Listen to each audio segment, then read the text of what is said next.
The large silver ship came down slowly through the clouds. It landed on a flat field just outside a human city.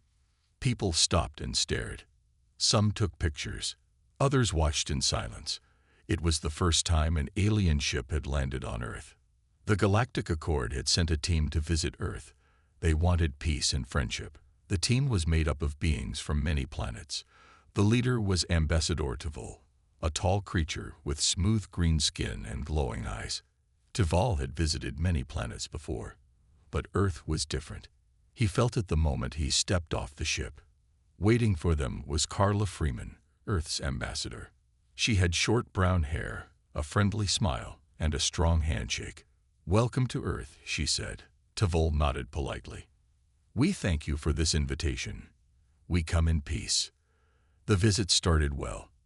The aliens were shown around the city. They saw parks, schools, museums, and markets. They met scientists, leaders, and children. The people of Earth were excited to meet beings from other worlds, but the galactic visitors were watching closely. They wanted to learn more about humans. After 2 days, the aliens were taken to a military base. They wanted to see how humans trained for battle. Tvol and his team stood on a high platform, looking down at the training field. Soldiers were running drills, climbing walls, and lifting weights. One soldier caught Tvol's eye. He had a shovel in one hand and was digging quickly. Then, without warning, a small drone flew at him. The soldier turned and swung the shovel hard. The drone crashed to the ground. Tvol's eyes widened. Did he just use a digging tool as a weapon? One alien asked. Carla Freeman stood beside them. She smiled. Yes, sometimes our soldiers train to use anything they can. In real battle, you don't always have the right tools. Tvol looked puzzled. But a shovel is for digging. Carla nodded. And for defense, if needed. Humans learn to fight with whatever they have. Later, they watched another soldier use a metal chair to block an attack. Someone else used rope to trap a target. Nothing looked like a normal weapon, but everything was being used like one. That night, back on the ship, Tvol spoke with his team. These humans, they turn everything into a weapon. One of the scientists, a small insect-like being named Prita, looked up from her notes. They are very good at using what they have. Fast thinking. Another team member, a tall and thin creature named Sealer, frowned. It is dangerous. They do not follow rules of war. Or, said Prita, they have their own rules. Tvol stayed quiet for a moment. He thought about the shovel, the chair, the rope. He thought about the humans' fast moves, their laughter during the training, and how they seemed ready for anything. We must understand them better, he said. They are not like us. They are something new. The next day, Carla took the aliens to a human museum of history. One display showed pictures of past wars. There were spears, swords, guns, and tanks. But there were also pictures of kitchen tools, farming tools, even sports gear used in fights. "Why do you use so many different things?" asked Tvol. Carla looked at the photos. "Because sometimes we have no choice. Humans learn to adapt. It's part of who we are." Tvol nodded slowly. He still had many questions, but one thing was clear. Humans were not just strong. They were creative, fast, and always ready to fight in new ways. He made a note in his report. Caution advised. Human methods unpredictable. Must observe further. As the alien ship lifted into the sky again, people waved. Carla waved back. Tvol watched her from the window, still thinking. Earth had shown him something strange and powerful. The humans smiled and shook hands, but behind their eyes was something wild. Something that could not be controlled. Something that could turn a spoon, a chair, or a speaker into a weapon. And the galaxy was about to learn just how far humans could go when pushed. The morning was cool and quiet when the exercise began. Captain Ben Harris stood at the edge of the training field, waiting for the signal. His squad of 6 soldiers waited behind him, checking their gear. Across the field, a group of alien observers watched with interest. They came from different planets, all curious about how humans trained for battle. The signal came. A loud horn sounded, and the exercise started. Ben gave a quick hand signal, and his team moved fast. They ran toward the first building, staying low and quiet. The goal was simple: reach the control tower on the other side without getting killed in the simulation. At first, everything looked normal. Ben's team used cover, checked corners, and moved like a well-trained unit. The aliens nodded, impressed by the discipline. But things changed quickly. The team reached a kitchen area in an abandoned building. That's when the humans started doing things the aliens didn't expect. Private Jason found a bottle of cooking oil in a cabinet. He looked at Ben, who gave a small nod. Jason poured the oil over a narrow hallway floor. A few moments later, a drone entered from the other side and tried to follow them. It slipped on the oil and crashed into a wall. The aliens looked surprised. Next, Sergeant Lily Brooks found a roll of duct tape. She used it to tie open a broken door, creating a trap. When another drone came through, it triggered a net that fell from the ceiling. The net wasn't meant to be a weapon, but the team had made it one. The squad kept moving. They reached a small courtyard. Ben picked up a metal tray from the ground and used it to reflect sunlight into the drone's sensors, blinding it for a moment. Then they ran again. Near the edge of the courtyard, Private Alex noticed some portable speakers left behind. He quickly connected them to his comm device. Loud enemy sounds played through the speakers and echoed across the empty streets. The drones got confused and moved toward the noise, allowing the team to sneak around them. In another alley, Corporal Nina used a garden hose to create a trap. She tied it across the alley at ankle height. When a drone came chasing them, it tripped and fell, its sensors flashing red. The aliens whispered among themselves, taking notes. The team finally reached the control tower. Ben used a broken mirror to check around the corner before entering. Inside, they found the last two drones. Out of ammo, Ben threw a chair to distract one, while Lily tackled the other with a fire extinguisher. The simulation ended. A loud buzzer rang out. The exercise was over. The human squad stood, breathing hard but smiling. The aliens walked toward them, still quiet. "You used kitchen tools, music, and garden supplies," said one of the observers, blinking in disbelief. That was not expected. Ben smiled and wiped sweat from his forehead. "We use what we have. That's how we survive." The alien leader, a tall creature with blue skin, looked at the broken drone lying near the oil-slicked floor. "We believed weapons had to be made. You showed us they can be found." Lily shrugged. "Sometimes there's no time to build the perfect plan. You just have to act." The observers nodded. One of them, from a planet known for strict order, looked deeply thoughtful. "We need to study your ways more." Ben and his team walked back toward their base, tired but proud. They didn't know it yet, but their strange tactics had just changed how the galaxy thought about war. The aliens came to learn about human combat. What they saw was human creativity, speed, and the will to win, even if it meant using frying pans, mirrors, or music. Behind them, the observers continued talking, now with more excitement than before. One whispered, "They turn everything into a weapon." Another replied, "Yes, and somehow it works." The humans didn't hear them, but if they had, they would have smiled. Because for humans, survival wasn't just about strength. It was about using everything they had, and using it well. Lieutenant Nera stood at the edge of the training area. She was from the Varnak Empire, a strong and old space nation. Her skin was silver blue, and her eyes glowed slightly in the sunlight. She had studied many alien species, but today was her first day working directly with humans. Beside her was Sergeant Lily Brooks. Lily was short and fast, with bright eyes and a big smile. She wore simple combat clothes and had a tool belt filled with strange items. Zip ties, markers, string, and even a small kitchen timer. "Are you ready for the city drill?" Lily asked with a grin. Naira nodded. Yes, I will observe. They moved into the training zone, a small fake city used for urban combat training. It had buildings, cars, trash bins, and even market stands. There were sensors everywhere to track movement and score points.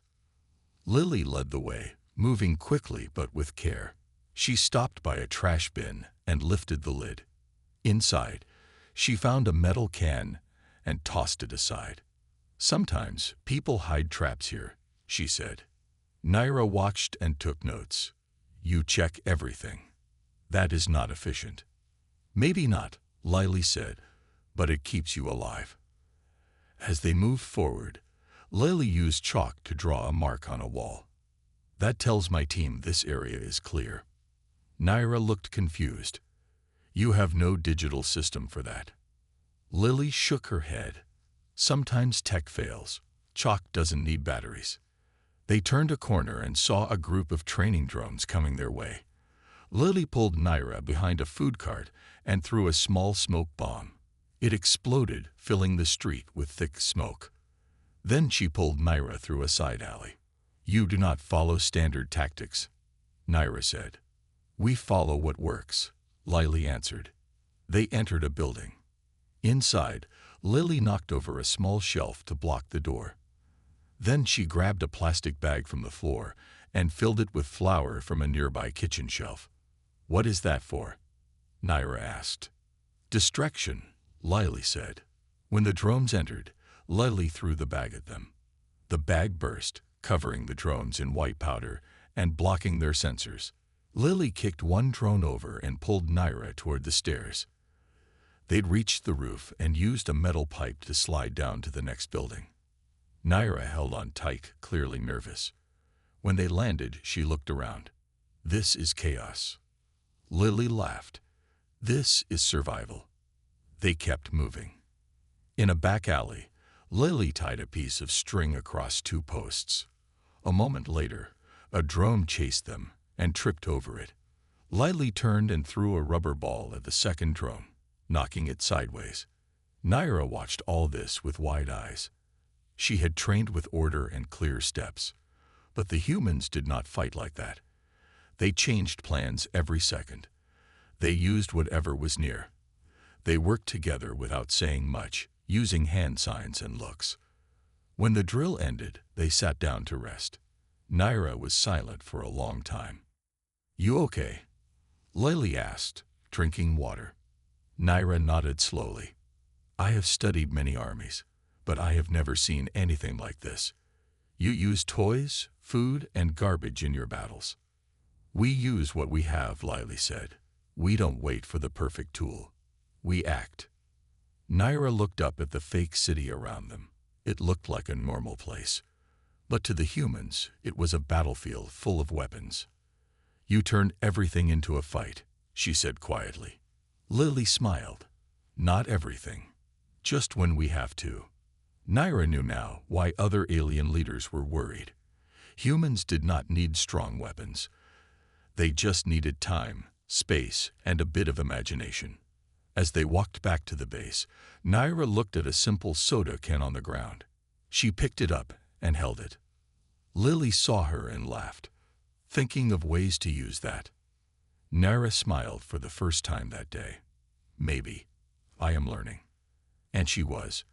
Because around humans, even the smallest thing could become something powerful. Even a soda can. The sky was cloudy as two mixed teams stood on the training field. One team was led by Commander Alex Grant, a calm and smart human officer with short, dark hair. His squad had 4 humans. The other half of the team came from different alien worlds. Some had sharp eyes, others moved in strange ways, but all were trained soldiers. The mission was simple: reach the signal tower at the far end of the field without being killed. But the challenge was big. They had only basic weapons, low supplies, and no map. Hidden drones would attack at random. It was a test of teamwork and quick thinking. Let's keep moving, Alex said. He pointed to a small building nearby. We'll take cover there first. As they ran, a drone flew overhead and dropped small stun bombs. One alien, Jarrett, shouted, "Incoming." Alex grabbed a metal lid from a trash bin and held it over his head like a shield. The bomb bounced off with a loud clang. Everyone ducked behind the building. Inside, Alex looked around. The place was empty but full of items. Broken chairs, glass pieces, old wires. He smiled. "Let's get creative." He handed the glass pieces to Mira, a human sniper. "Use these to reflect light. Blind the drones if you can." He gave the wires to Darrow, an alien with strong arms. "Can you set a trip trap across the doorway?" Darrow nodded and got to work. The aliens watched with wide eyes as humans turned junk into tools. They moved on, using back paths. Alex kicked over a trash can to scatter its contents. "Noise will confuse the drones," he said. He gave a half-empty soda can to one of the aliens. "Throw it behind us if we're chased. It will make them turn around." As they got closer to the tower, the attacks got stronger. Drones came faster, and stun beams filled the air. Mira used a small mirror to reflect a beam into a drone's eye, making it crash into a wall. Jarrett, still unsure about human tactics, was starting to see the value. They ran into a courtyard. A drone blocked their path. Out of ammo, Alex grabbed a handful of sand from the ground and threw it in the air. The drone's sensors went wild. It spun in circles, confused, and the team ran past it. Near the tower, they faced their last test. 3 drones flew low, ready to strike. Alex held up a broken pipe. "Let's draw their fire. When I move, you run." He waved the pipe and ran into the open. The drones followed him. Mira and Jarrett used the moment to rush forward. Mira rolled a mirror across the ground. The sun hit it just right, flashing into the drone sensors again. Jarrett threw the soda can behind the drones, making noise and drawing them off course. The team reached the signal tower and touched the base. A loud buzzer rang out. Mission complete. Everyone stood still, breathing hard. They looked around at the mess. Scattered trash, broken mirrors, twisted wires, and one soda can still spinning on the ground. "That was chaos," Darrow said. Alex smiled. That was strategy. The alien soldiers began to understand. The humans didn't just follow orders. They thought fast. They used everything around them. They were not neat or perfect, but they were hard to beat. As the team walked back, Jarrett said quietly, "I thought your ways were wild, but now I see they work." Alex gave a small nod. "War isn't clean. We do what we must." The alien commander who watched from the observation tower turned to his assistant. "They win with nothing," he said. "Even when the plan breaks, they find a new one." His assistant nodded. "They fight on the edge of chaos, and somehow they win." That day, word spread among the Galactic Accord. The humans had passed the test, not with power, but with strange, clever moves no one had seen before. And slowly, respect for human tactics began to grow. The large hall on the Galactic Station was full. Leaders from many planets had come to watch a new kind of war game. It was not about big weapons or powerful ships. It was about how fast a team could think, move, and survive with very little. Commander Alex Grant stood with his human team, ready for the challenge. He had Mira the sniper, Lily the fast runner, and Dan, the quiet one who always had a strange idea. Their mission was to take control of an enemy base, using only items found along the way. No weapons, no maps, and no help from command. Across from them stood another team, this one made up of elite alien fighters. They had trained for years. They followed perfect rules. They moved like machines. The signal buzzed. The game began. Alex's team ran into the maze of metal halls. It was dark and quiet. Every step echoed. Soon, they found a storage room. Inside were ropes, metal pipes, a toolbox, and some cleaning supplies. Dan grinned. This is more than enough. Mira used the rope to set a trip trap. Lily broke the pipes into shorter pieces and handed them out. Alex filled small bottles with cleaning liquid and wrapped them with cloth. Smoke bombs, he said. Crude, but useful. As they moved forward, they heard sounds from the alien team. The aliens were moving in perfect line, clearing rooms one by one. They used hand signals and scanned every corner. But they were slow. Careful. Too careful. Lily ran ahead and dropped some oil on the floor. Then she hid behind a broken machine. When the aliens came, one slipped and fell. The team paused. That small delay was enough. Mira threw one of the smoke bombs. The room filled with thick white fog. Confused, the alien team backed out. Alex's group used the time to climb up a service ladder. On the upper level, they found a control room. Mira opened the panel and started rewiring with hairpins and wire from her pocket. Dan used a mirror to watch the hallway without showing himself. They worked fast. Not perfect, but fast. Below, the alien team tried to find a clear path. They followed the rules, checked every room, cleared every corner. But Alex's team kept moving. They left surprises behind. A bucket of water on a half-open door, a sharp wire stretched across a hall. Loud sounds from hidden speakers to cause confusion. In the main hall, the aliens set up defense. They built a barrier and waited for the humans to attack head-on. But Alex's team never came that way. Instead, they crawled through a vent system and dropped into the base control room from above. Dan placed a fake noise device outside the room. The aliens heard it and left their post to check. That was their mistake. Mira hit the main switch. Lights flashed. Sirens blared. A red voice spoke. Base captured. Human team wins. Everyone in the hall stood up. Some were shocked. Others cheered. The alien team returned, surprised and confused. Alex stood tall but humble. You followed rules. We followed the situation. The alien captain walked up. You used tricks, not honor.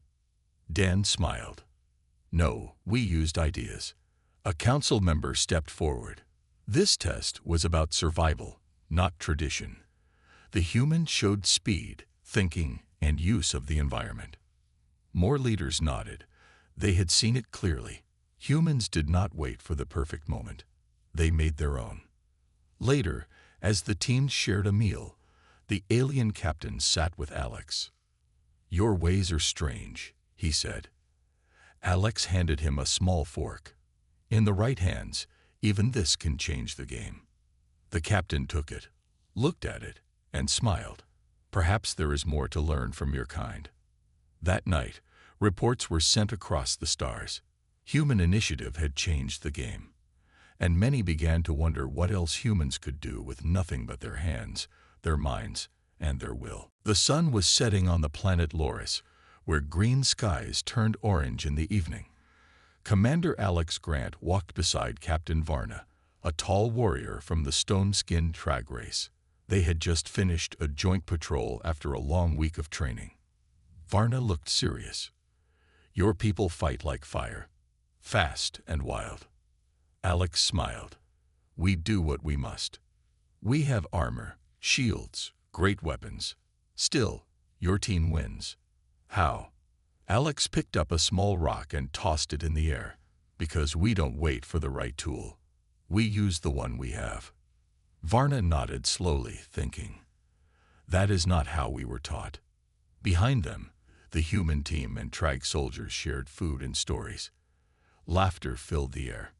Dan showed a Trag soldier how to make a trap from a bent spoon and rubber band. Mira was fixing a scanner with tape and a paperclip. The next day, the two teams were sent on a test mission. A fake distress call had been set up in the forest. They had to find it and rescue a dummy survivor before time ran out. The forest was thick, full of twisting trees and strange plants. The Trag walked in strong lines, moving slowly and checking every direction. The humans moved in a zigzag, stopping often, using the land around them. Lily stopped and pointed to broken branches. Someone passed here. Varna's second-in-command, Kor, frowned. No footprints. They were smart, Lily said. Used the trees. They followed the signs until they reached a stream. The bridge had collapsed. The trag stopped, unsure. We wait for command, Kor said. Alex shook his head. No time. He grabbed fallen branches and wires from his pack. Help me make a rope bridge. With trag strength and human speed, they made it fast. One by one, they crossed. On the other side, they heard drone sounds. A test ambush. The trag lifted their heavy shields. The humans ducked and rolled behind rocks. Dan threw a bag of dust into the air. Mira used her mirror to reflect the sun into the drone's eyes. The drones moved wildly, unable to target. Varna watched as the humans used the land, mud, vines, water, to trap and block the drones. After the attack, they moved on. Finally, they found the dummy hidden under a tree. But there was a problem. A drone had placed a noise trap nearby. If it went off, the test would fail. Alex crouched and studied it. We don't have the right tools to shut it down. Varna looked at his heavy gloves. I can break it. Too risky, Alex said. He pulled out chewing gum from his pocket and stuck it to a stick. Let's try this. Carefully, he used the gum to lift a small wire from the trap and slide it free. It worked. Varna blinked. That was smart. Alex smiled. Sometimes candy saves lives. They lifted the dummy and carried it back through the forest. When they returned, the mission officers clapped. Both teams passed, one said, but the humans used the fewest tools and the least time. Later, Varna sat with Alex by the fire. I have seen wars on many worlds, Varna said. Your way is not just about tools. It is about the mind. Alex nodded. Our people learned the hard way. On Earth, we had many problems. We survived by adapting. You teach us more than tactics, Varna said. You teach us to think different. That night, Varna sent a message to his high command. He wrote about how humans turned the land into their ally, how they used trash like treasure, and how their strength came from ideas, not just weapons. As the stars shone over Loris, many began to see the truth. The humans were not just another young species. They were something new, something dangerous, yes, but also something powerful. They were the kind of allies you wanted on your side when everything else failed. The great hall of the Galactic Accord was silent. All eyes were on the center stage, where the final test would begin. This time, it was not just a mission. It was a real challenge to prove which team would lead future joint operations. Commander Alex Grant stood with his human team. Mira, Lily, Dan, and two more, Owen and Nora, waited quietly. Across from them stood teams from other powerful worlds. The Trag, the Ziyari, and the Telkin. Each had its own skills, its own ways. The test was simple in words. Capture a control room inside a mock warship. But the warship was full of traps, puzzles, locked doors, and fake enemies. No weapons were allowed, only what they could carry or find. The signal sounded. The test began. The alien teams rushed in with perfect form. They moved fast, used scanners, and stayed in tight formation. Alex's team took a different path. They moved through service tunnels, vents, and crawl spaces. They found broken panels, wires, magnets, and old parts. Dan smiled. Treasure everywhere. Mira found a broken drone. She pulled out its power core. This might help. They reached a locked door. The aliens were already trying to break it with strength. Alex looked around. Let's not fight it. Let's go around. He used a magnet and mirror to find a hidden path through a wall panel. The team slipped through quietly. Inside the ship, noise traps went off.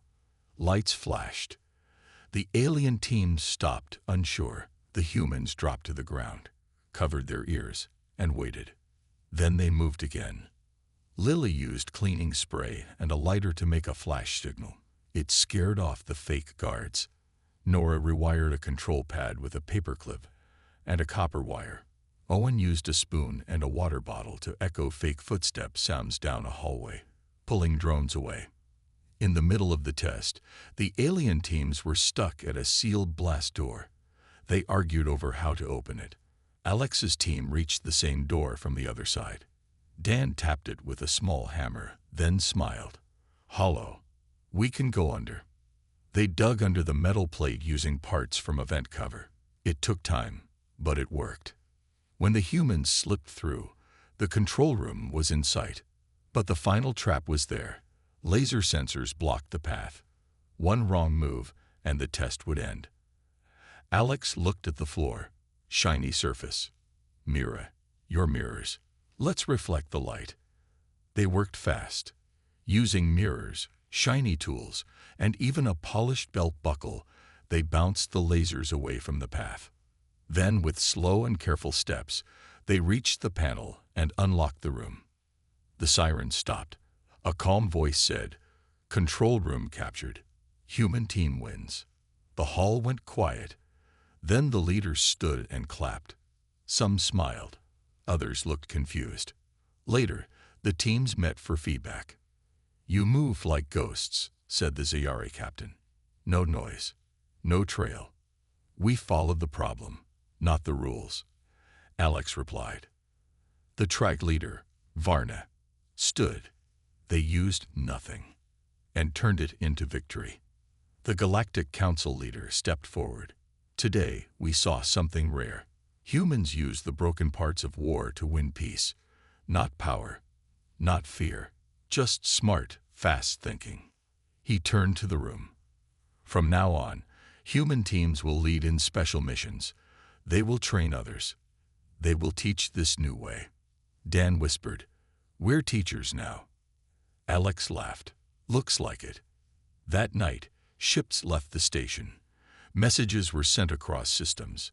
Everyone now knew humans were not the biggest, the fastest, or the strongest, but they could use everything. Even trash, even fear, even silence. They turned every object into a tool, every mistake into a plan, every corner into a weapon. And in a galaxy full of rules and orders, that made them the most dangerous of all.